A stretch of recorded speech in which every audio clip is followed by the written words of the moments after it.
Assalamualaikum warahmatullahi wabarakatuh.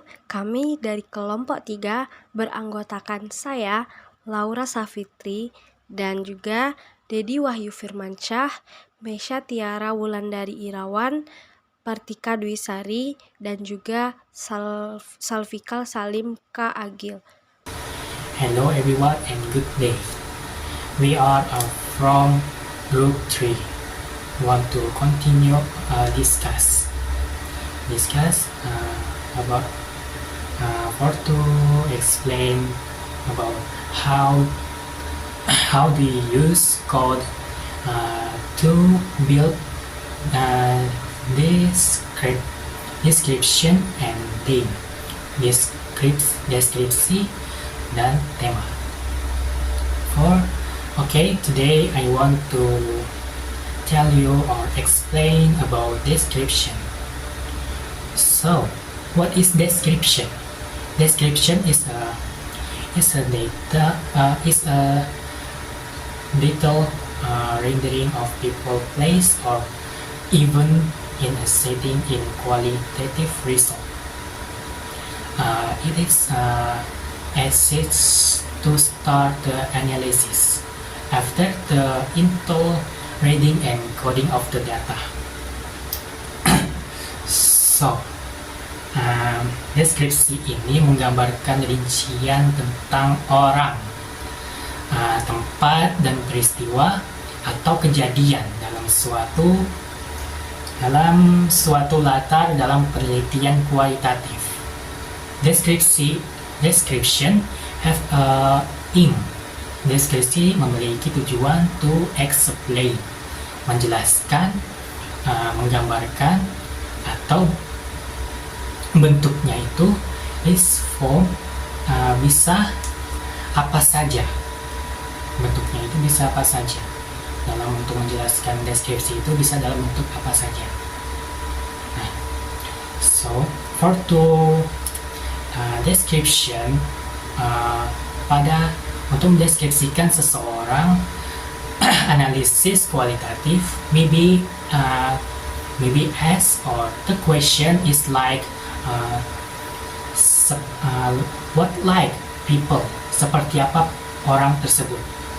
And for to description, dan untuk mendeskripsikan suatu place, some place, suatu tempat, it is question, maybe like pertanyaannya mungkin adalah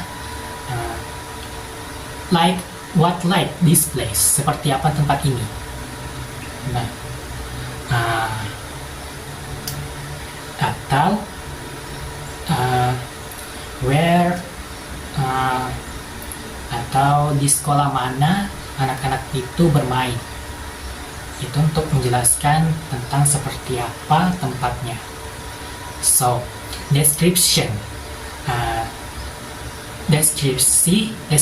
dapat membawa pembaca ke lokasi penelitian atau membantu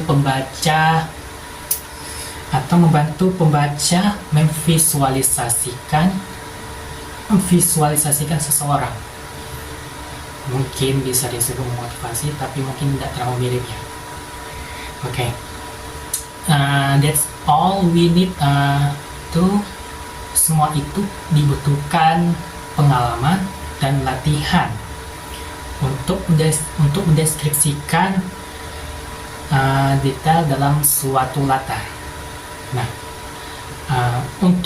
for two example description, it have two, other bad and other kind.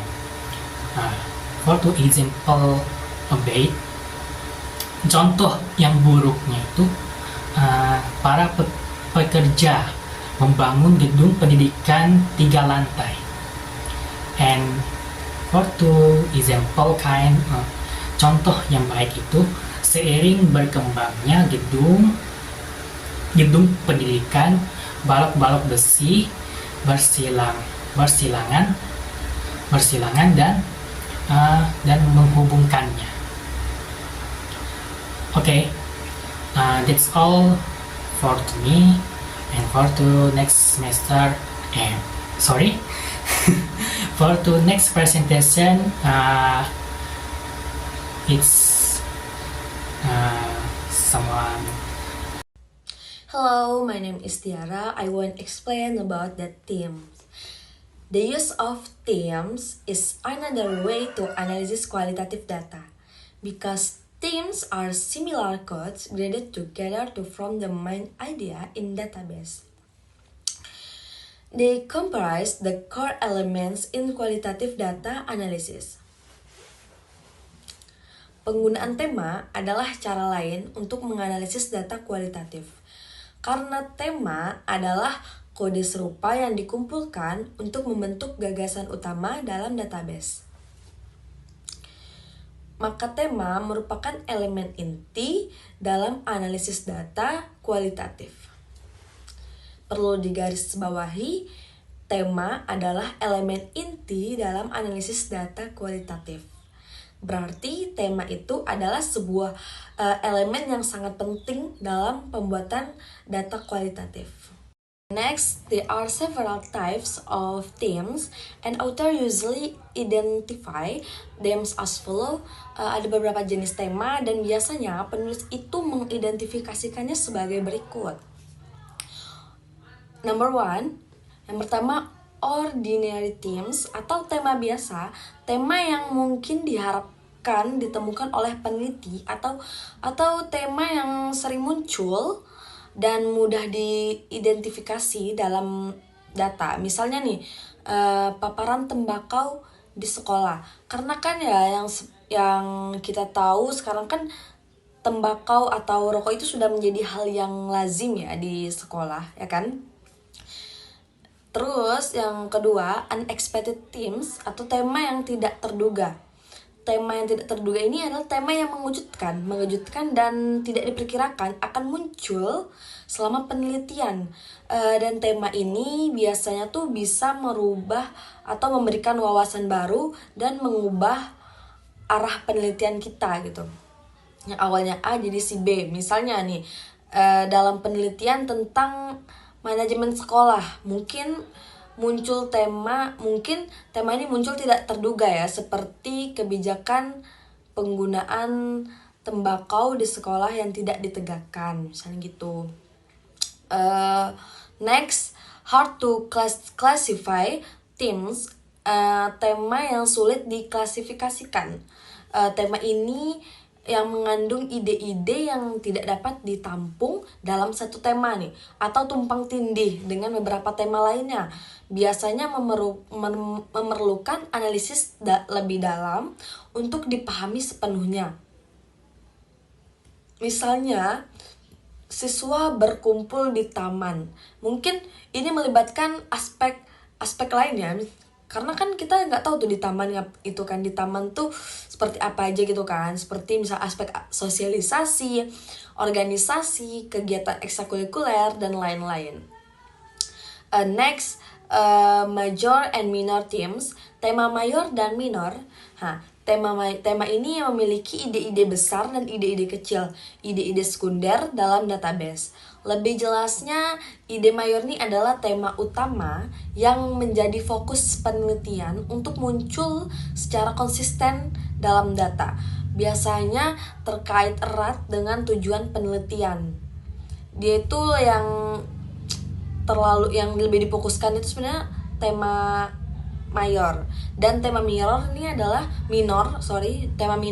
tema pendukung yang memperkaya pemahaman tentang tema mayor, mungkin memperjelas dari tema mayor tadi.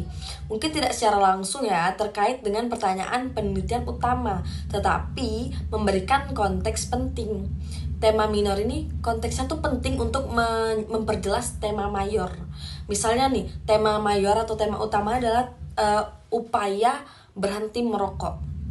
Nah, tema minornya atau tema yang menegaskannya lagi, tema kecil mungkin berupa reaksi fisik, tekanan sebaya teman sebaya itu untuk terus merokok atau mulai dan berhenti merokok gitu. Maksudnya tuh ya kan tadi reaksi merokok ya. Jadi kalau minornya itu lebih menjelaskan tema mayor tadi gitu, untuk berhenti atau mulai merokok gitu. Sekian dari penjelasan dari Teams. Layering and interrelating. Memahami konsep layering dan interrelating sangat penting dalam berbagai bidang ilmu. Keduanya membantu kita untuk lebih memahami kompleksitas dan kedalaman dari suatu sistem atau karya. Layering refers to the process of adding multiple components or elements on top of each other to create depth, complexity, or richness in a system, composition, or idea. Layering adalah proses menambahkan berbagai komponen atau elemen secara berlapis untuk menciptakan kedalaman, kompleksitas, atau kekayaan dalam sebuah sistem, komposisi, atau ide. Sebagai contoh, dalam seni, seorang pelukis mungkin menambahkan beberapa lapisan cat untuk menciptakan tekstur dan kedalaman pada kanvas. Setiap lapisan warna dan teknik kuas menambahkan dimensi baru pada karya seni. Kemudian contoh pada musik. Dalam komposisi musik, layering dapat terlihat ketika berbagai instrumen dan melodi ditambahkan satu persatu. Misalnya, lagu mungkin dimulai dengan melodi dasar dan kemudian ditambahkan instrumen lain seperti drum, bass, dan vokal untuk memperkaya komposisi lagu tersebut. Kemudian contohnya geologi, lapisan batuan dari bumi. Lapisan batuan dalam bumi yang menunjukkan berbagai periode waktu dan proses geologis. Setiap lapisan menceritakan sejarah berbeda tentang pembentukan bumi. Kemudian contohnya pakaian. Dalam mode layering melibatkan penambahan berbagai lapisan pakaian seperti kaos, jaket, dan aksesoris untuk menciptakan tampilan yang kompleks dan lebih menarik, lebih modis. Kemudian interrelating. Interrelating refers to the connection or relationship between different elements of part within a system where one element influence or affect other. Interrelating adalah hubungan atau keterkaitan antara berbagai elemen atau bagian dalam suatu sistem di mana suatu elemen mempengaruhi atau berdampak pada yang lainnya. Sebagai contoh ilmu social science, hubungan antara individu, kelompok, dan institusi dalam suatu masyarakat. Misalnya bagaimana kebijakan pemerintah mempengaruhi perilaku sosial masyarakat. Kemudian literature atau sastra. Dalam sebuah novel, karakter dan plot sering terkait. Tindakan suatu karakter dapat mempengaruhi perkembangan plot dan nasib karakter lainnya.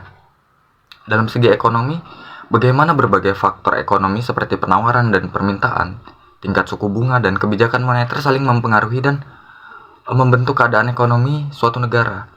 Kemudian dalam segi pendidikan, hubungan antara guru, siswa, kurikulum, dan juga lingkungan belajar, misalnya metode pengajaran yang efektif dapat meningkatkan motivasi belajar siswa dan hasil akademik. Nah, memahami dan menerapkan konsep layering dan interlacing membantu kita menghargai kompleksitas dan interkoneksi dengan berbagai bidang. Dengan melihat bagaimana elemen-elemen ini bekerja, kita dapat mendapatkan wawasan yang lebih mendalam dan aplikasi yang lebih efektif dalam studi dan pekerjaan kita. Pembelajaran dengan pemahaman yang baik tentang layering dan interlacing, kita dapat lebih baik dalam menganalisis dan memahami sistem yang kompleks di sekitar kita semua. Selanjutnya yaitu representing finding. Ini adalah proses penyajian temuan atau hasil penelitian secara jelas dan terstruktur agar mudah dipahami oleh pembaca atau audiens. Representing finding ini biasanya ada beberapa bentuk penyajian. Yang pertama itu ada grafik, tabel, narasi, dan visualisasi data. Representasi temuan yang efektif dapat membantu memperjelas dan memperkuat argumen yang kita berikan dalam sebuah studi ataupun penelitian. Selanjutnya, ini adalah beberapa contoh representing data yang sering digunakan dalam quantitative research. Yang pertama itu tabel data, seperti yang di atas ini. Nah, di sini menyebutkan ada tampilannya disajikan dalam bentuk tabel, yaitu berat badan siswa, Yang pertama itu ada 40, 41, 42, 43, dan 44. Lalu yang di sampingnya ini memiliki jumlah siswa yang memiliki berat badan tersebut. Misalnya seperti 40 kilo itu yang memiliki berat badannya adalah jumlah berat badannya itu ada 3 orang. 3 orang yang memiliki berat badan 40 kilo di sebuah kelas. Selanjutnya ada 41 kilo, yaitu 6 orang di dalam kelas tersebut. Nah, selanjutnya adalah bentuk grafik.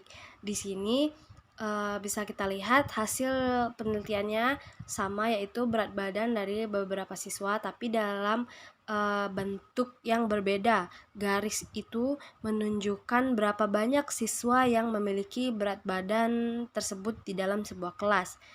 Lalu selanjutnya bentuk diagram. Untuk bentuk diagram itu biasanya juga mempresentasikan hasil dari penelitian kita. Nah, tapi bentuk diagram itu biasanya berbentuk bulat seperti di samping. Nah, itu ada presentase jumlah hasil kita. Baik, ada banyak sekali contoh dari representing data dan bentuknya sangat bervariasi. Itu kembali lagi data seperti apa yang kita lakukan, penelitian seperti apa yang kita lakukan, dan bentuk grafiknya akan berbeda-beda sesuai keinginan kita dan bisa kita sesuaikan dengan hasil dari penelitian kita tersebut. Baik, terima kasih. The last is reporting findings.